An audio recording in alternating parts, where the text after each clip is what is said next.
সকাল 10টা নাগাদ দেশে পৌঁছবেন বিএনপির চেয়ারপারসন বেগম খালেদা জিয়া। কাতারে যাত্রাবিরতি শেষে তাকে বহনকারী এয়ার অ্যাম্বুলেন্স এখন দেশের পথে। চেয়ারপারসনকে অভ্যর্থনা জানাতে ব্যাপক প্রস্তুতি নিয়েছে বিএনপি। এর আগে বাংলাদেশ সময় রাত 9:35 লন্ডনের হিথ্রো বিমানবন্দর ছাড়ে খালেদা জিয়াকে বহনকারী এয়ার অ্যাম্বুলেন্সটি।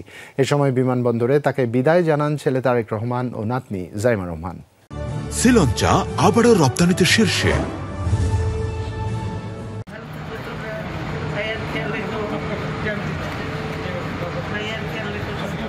মা ছেলের পরিচয়ের সামনে ম্লান হয়ে যায় সব রাজনৈতিক পরিচয়। বিদায় মুহূর্তে তাই সন্তান তারেক রহমানের খোঁজ খবরের প্রসঙ্গই বারবার উল্লেখ করেন বিএনপি চেয়ারপারসন খালেদা জিয়া।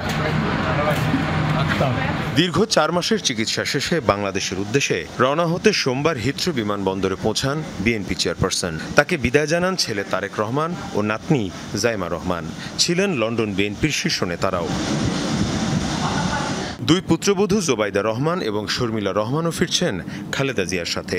স্থানীয় সময় বিকাল 4:15টার দিকে বিমানবন্দর ছাড়ে বিএনপি চেয়ারপারসনকে বহনকারী বিমানটি। মধ্যরাতে কাতারে ট্রানজিট নিয়ে মঙ্গলবার সকাল 10টায় ঢাকায় অবতরণ করবে এয়ার অ্যাম্বুলেন্সটি। এর আগে গাড়ি চালিয়ে মাকে এয়ারপোর্টে পৌঁছে দেন ছেলে তারেক রহমান। এ সময় তার গাড়িবহরকে স্বাগত জানাতে ভিড় করেন দলীয় নেতাকর্মীরা। ব্যানার এবং প্ল্যাকার্ড নিয়ে খালেদা জিয়াকে স্বাগত জানিয়ে স্লোগান দেন তারা। দুই পুত্রবধূকে নিয়ে বিমানবন্দর থেকে গুলশানের ভাড়া বাসা ফিরোজায় আসবেন খালেদা জিয়া। রাস্তার একপাশে দাঁড়িয়ে প্রিয় নেত্রীকে অভ্যর্থনা জানাতে ব্যাপক প্রস্তুতি নিয়েছে বিএনপি। বিমানবন্দর খিলক্ষেত কুর্মিটোলা বনানী হয়ে গুলশানে আসবেন তিনি। তবে এসএসসি পরীক্ষা থাকায় নেতাকর্মীদের রাস্তায় না দাঁড়াতে নির্দেশ দিয়েছেন বিএনপি মহাসচিব।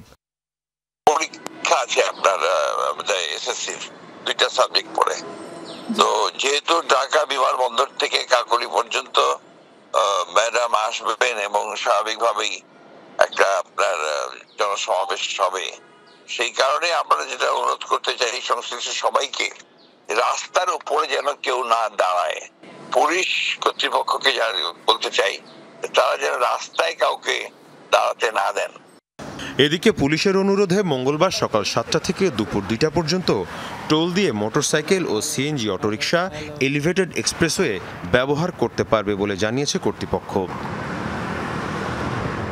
মীর মুশফিক হাসান, যমুনা নিউজ।